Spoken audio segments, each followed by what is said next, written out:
Hello everybody, welcome back to my channel. Today we're going to be discussing Jesus' first miracle. But before we get to that, don't forget to like, subscribe, hit the notification bell so you can be notified whenever I post new videos to the channel. My name's T.R. Simmons. So let's get into this week's Into the Word. We're looking at Jesus turning water into wine. Here's a story that many of us have heard so many times before, but we've missed some of the importance of it. And it starts with, this is Jesus's first miracle. This sets the stage for his life and his mission. So only by looking intently into this story do we kind of see the little stories that are interlayered in between it. So to do that, I want to start off first of all by reading the passage out of John chapter 2, verses 1 through 11. And it starts out, on the third day, a wedding took place in Cana in Galilee, and Jesus' mother was there. And Jesus and his disciples had also been invited to the wedding. In verse 3, when the wine was gone, Jesus' mother said to him, "They have no more wine." "Dear woman, why do you involve me?" he replied. "My time has not yet come." His mother said to the servants, "Do whatever he tells you." Nearby stood 6 stone water jars, the kind used by the Jews for ceremonial washing, each holding from 20 to 30 gallons. And Jesus said to the servants, "Fill the jars with water." So they filled them to the brim. Then he told them, "Draw some out and take it to the master of the banquet." And they did so. And the master of the banquet tasted the water that had been turned into wine. He did not realize where it had come from, though the servants who drew the water knew. Then he called the bridegroom aside and said, "Everyone brings out the choice wines first, and then the cheaper wines after the guests have had too much to drink. But you have saved the best till now." Verse 11. This is the first of the miraculous signs Jesus performed in Cana in Galilee. He thus revealed his glory, and his disciples put their faith in him. This is monumental. This is huge.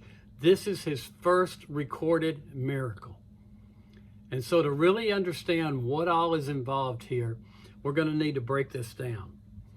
So John refers to this event as the first miracle to reveal his glory.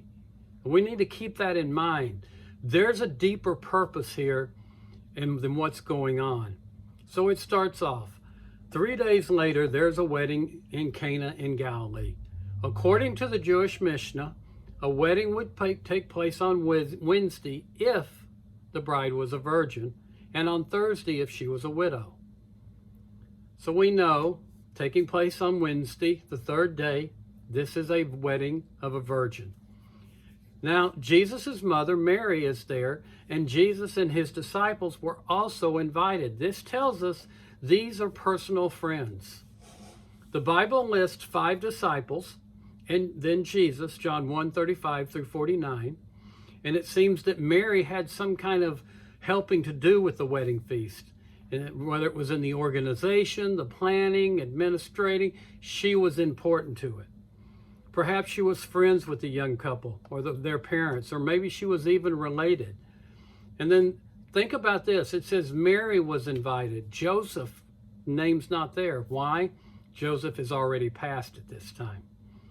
So weddings were fun and joyous occasions back then, just as they are now.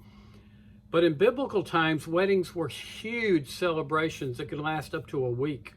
You can see that even in the Old Testament in Judges 14:22. Guests would eat, drink, and celebrate the new life the couple were beginning together. But for some reason at this wedding feast, the couple ran out of wine. So maybe they didn't plan very well. Maybe they couldn't afford to buy enough wine to last through the celebration. Maybe too many unannounced guests came. But running out of wine would be very embarrassing for the couple. Also, with nothing left to drink, the guests would leave early, cutting the celebration short.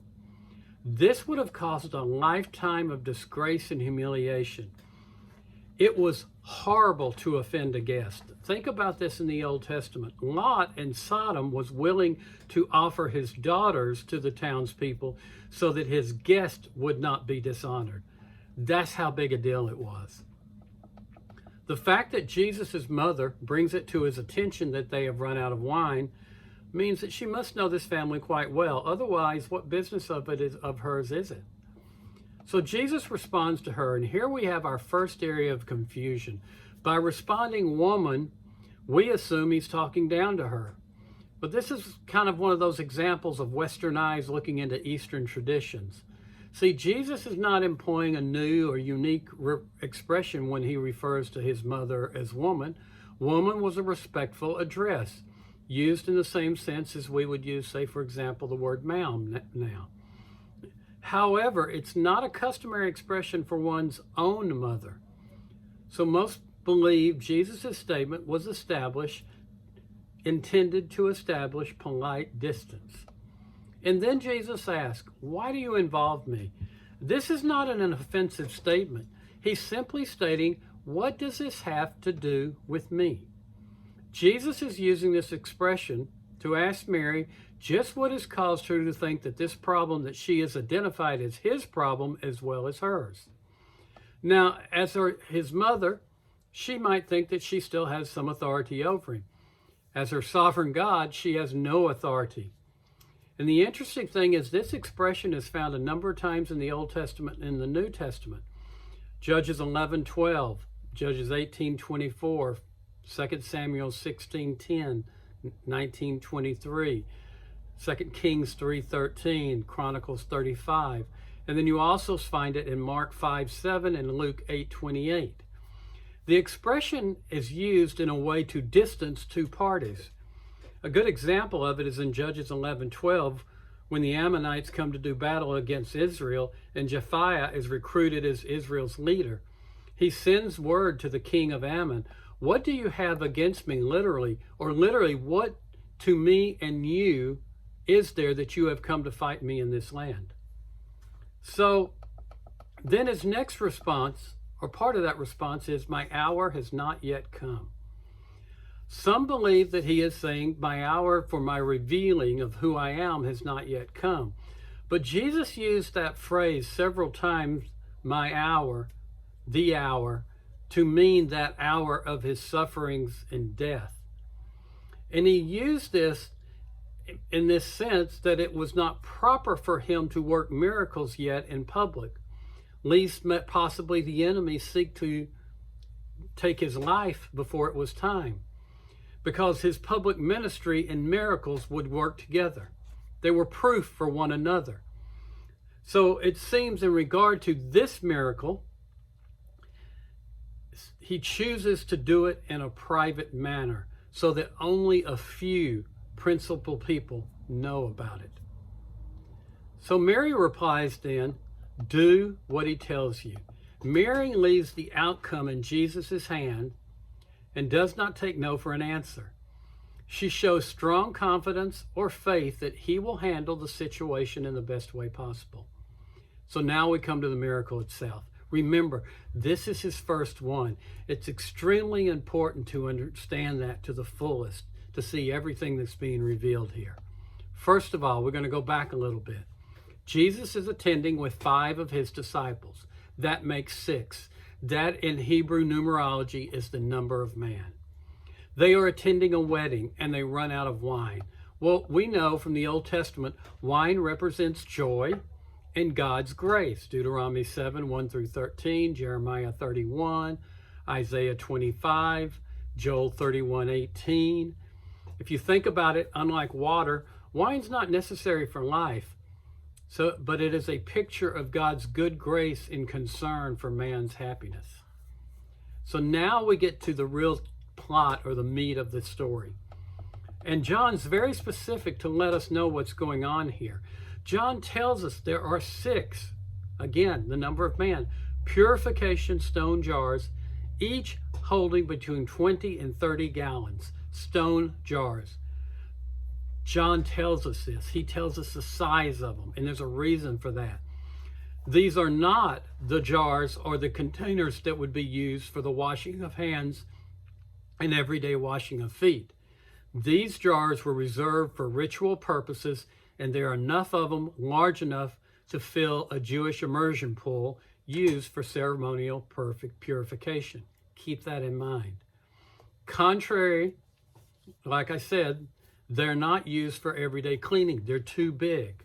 They're used for immersion purification set forth in Exodus 30. So Jesus is saying through this, you'll not need that anymore, for the wine of the new covenant is here, Mark 2:22.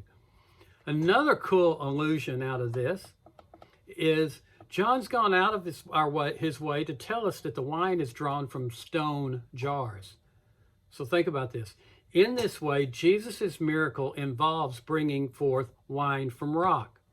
This is again revealing Christ to be truer and better than Moses. For Moses only brought forth water from rock, Exodus 17. And this is the pattern that John has already told us, that the water of the law given through Moses, but the wine of grace comes through Jesus Christ, John 1:17. So then Jesus commands the servants fill them to the brim. He's declaring that the old way of purification is going away, and he is the wine of the new covenant. He tells them to draw some out from the large jar into the smaller jar. In the same sense, my hour, he would be poured out into us, smaller vessels. So then the servant takes the wine to the wine steward who tastes it. And in the language, what he's declaring is not that this is good, this is the best wine ever. Think about that. In this opening miracle, Jesus is declaring, this is at a marriage, he will be part of the new marriage or new partnership of God with man. The old ways of purification are being giving away from the outside. Mark 7:15. Nothing outside can defile a person, but those things that come from within defile them. 6 disciples, 6 jars, everything relating to God and man is changing.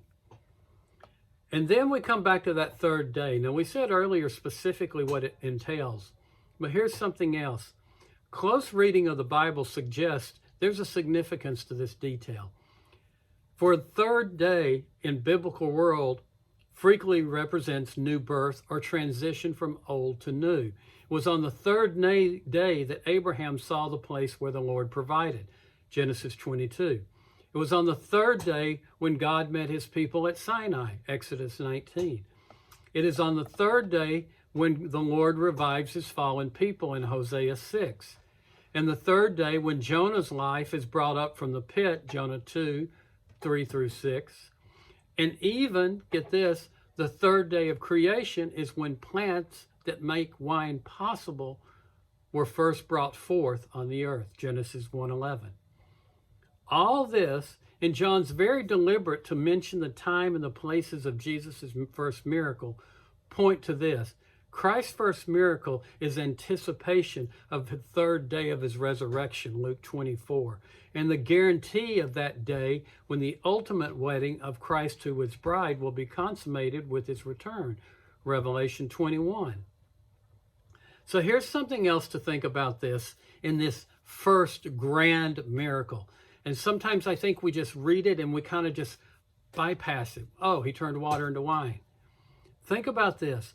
All of Jesus' miracles were necessities except this one. This was for convenience sake. This is showing God not only cares about our needs, but our wants. This points again to a changing to a more personal relationship with God than what there has been before. All of these things, when you look at them, we can see the importance of this first miracle and why John would declare it. In this, his glory was revealed. This was not just a simple act of turning water into a wine. This was the opening act. This was the grand statement of his mission, all in simple steps, from the 6 to the stone jars, from the water to the wine. Every bit of it shows his purpose in while he is here. I hope this will make you excited to look at the word in a different way. And maybe those bland pieces that you've read over so many times, you'll go back over and read again and see what God really wants to show us there. This was the first, and it set the stage for everything to come. I hope you've enjoyed this. God bless you. Have a good day.